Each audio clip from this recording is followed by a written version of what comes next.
Assalamualaikum warahmatullahi wabarakatuh. Perkenalkan, nama saya Muhammad Rafli Subadri dengan NPM 22411158. Saya dari kelas manajemen 22B. Saya angkatan 2022.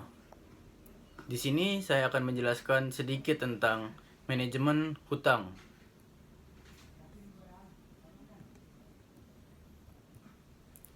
Tahukah kalian, manajemen hutang adalah proses pengelolaan kewajiban keuangan atau utang perusahaan atau individu dengan cara efisien dan bertanggung jawab.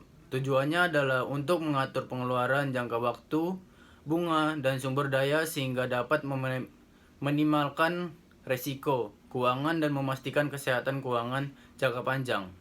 Hutang adalah jumlah uang atau kewajiban finansial yang harus dibayar oleh seseorang atau perusahaan kepada pihak lain, biasanya dalam bentuk pinjaman atau pembelian barang atau jasa dengan janji pembayaran di masa mendatang. Hutang dapat berupa utang bank, utang kartu kredit, utang kepada pemasok, atau kewajiban lainnya yang harus diselesaikan pada suatu waktu tertentu.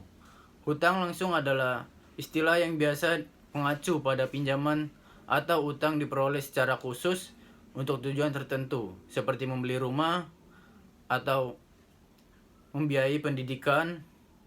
Dalam kasus ini, dana yang diperoleh harus digunakan sesuai dengan tujuan peminjaman, dan seringkali aset yang dibiayai seperti rumah atau pendidikan digunakan sebagai pinjaman. Selanjutnya itu ada hutang langsung memiliki beberapa karakter yang penting. Tujuan tertentunya yaitu hutang langsung digunakan untuk tujuan khusus seperti pembelian rumah, mobil, atau pendidikan.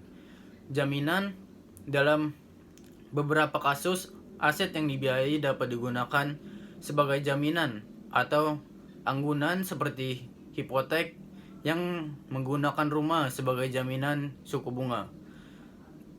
Tingkat suku bunga pada hutang langsung dapat berinvestasi tergantung pada jenis pinjaman dan pasar keuangan saat ini. Pinjaman berkala, pinjaman yang diharuskan untuk melakukan pembayaran berkala, biasanya bulanan sesuai dengan jadwal pembayaran yang telah ditentukan. Keterbatasan penggunaan dana. Dana dari hutang langsung harus digunakan sesuai dengan tujuan awal pinjaman dan tidak boleh dialokasikan untuk tujuan lainnya. Hutang langsung seringkali memiliki manfaat seperti membantu seseorang membeli rumah atau mendapatkan pendidikan yang mungkin sulit dibiayai secara tunai. Namun, penting untuk memahami sepenuhnya kewajiban yang terkait dengan hutang. Ini memiliki rencana pengelolaan keuangan yang baik untuk mengatasi pembayaran hutang secara bertanggung jawab. Selanjutnya itu ada perencanaan. Hutang adalah merencanakan bagaimana pengelolaan hutang dengan bijak dan bertanggung jawab. Melibatkan langkah-langkah dengan berikut. Yang pertama, mengevaluasi hutang.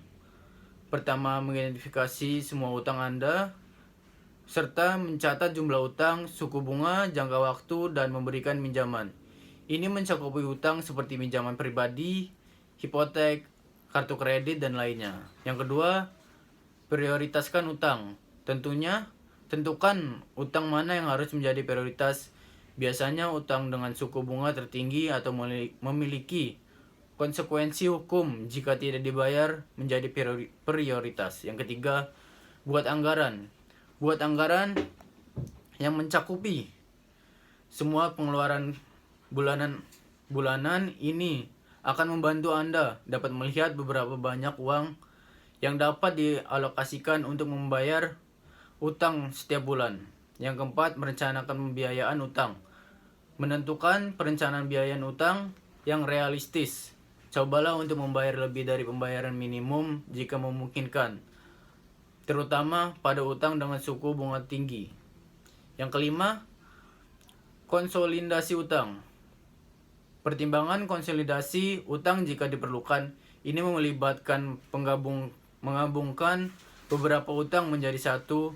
Utang dengan suku bunga lebih rendah seperti pinjaman konsolidasi atau transfer saldo. Yang keenam, renegosiasi suku bunga. Coba renegosiasi suku bunga dengan pemberi pinjaman. Beberapa pemberi pinjaman mungkin bersedia menurunkan suku bunga jika memiliki catatan pembayaran yang baik. Ketujuh, hindari utang baru. Selama Anda berusaha melunasi utang, hindari pengambilan utang kecil baru kecuali jika diperlukan. Hemat pengeluaran. Yang ke-8, hemat pengeluaran. Tentukan cara untuk menghemat pengeluaran sehari-hari agar dapat mengalokasikan lebih banyak uang untuk membayar utang. Yang ke-9, mempertimbangkan penyimpanan darurat, seperti selalu ada kemungkinan keadaan darurat. Pertimbangkan untuk membangun dana darurat agar tidak terpaksa mengambil utang tambahan dalam suatu situasi darurat. Yang ke-10 selanjutnya yaitu ada konsultasi penasehat keuangan. Jika utang Anda dapat kompleksi atau Anda merasa kesulitan mengelola utang, pertimbangkan untuk konsultasi dengan seseorang penasihat keuangan atau konselor keuangan yang berpengalaman. Manajemen hutang lancar adalah kemampuan untuk mengelola utang secara efisien, membayar tagihan waktu tepat, dan mengurangi utang seiringan berjalan waktu. Berikut adalah langkah-langkahnya untuk menjalankan manajemen hutang yang lancar. Yang pertama, pemahaman utang. Mengetahui secara lengkap semua utang yang Anda miliki, termasuk jumlah utang, suku bunga, dan jadwal pembayaran. Yang kedua, anggaran yang bijak. Membuat anggaran yang cakup untuk mengeluarkan bulanan dan pengeluaran bulanan dan memastikan Anda mengalokasikan dana yang cukup untuk membayar utang secara rutin. Yang ketiga, prioritaskan utang.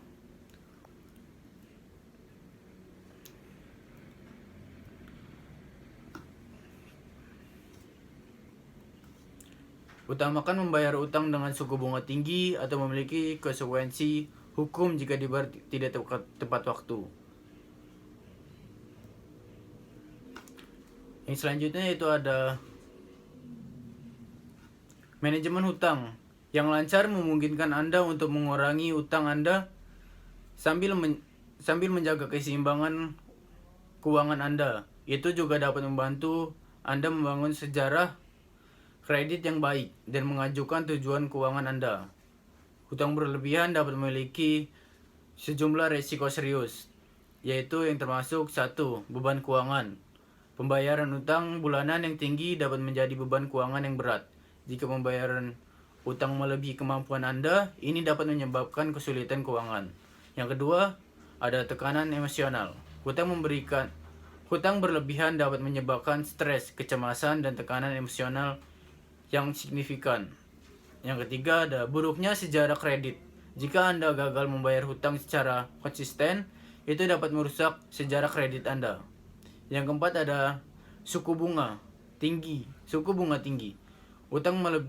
Utang berlebihan seringkali termasuk utang dengan suku bunga tinggi seperti kartu kredit. Ini berarti Anda membayar lebih dalam bentuk bunga yang bisa menjadi beban besar.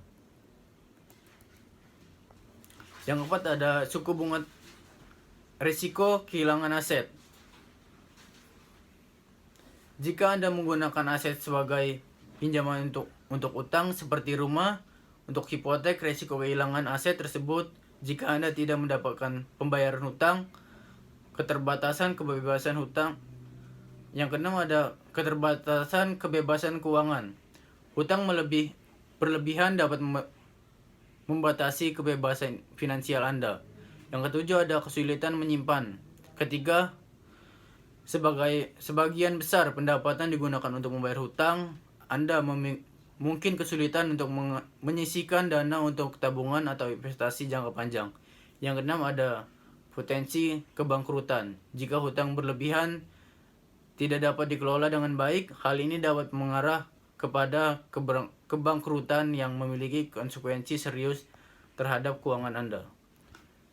Selanjutnya itu ada untuk menghindari risiko hutang berlebihan, penting untuk berpikir matang sebelum mengambil utang, memiliki perencanaan pengelolaan hutang yang baik, dan hidup sesuai kemampuan finansial Anda. Perencanaan keuangan yang bijak dan pengelolaan utang yang bertanggung jawab sehingga sangat penting untuk menjaga keseimbangan pengelolaan pribadi. Sekian presentasi dari saya, penjelasan tentang manajemen hutang. Saya akhiri, wassalamualaikum warahmatullahi wabarakatuh.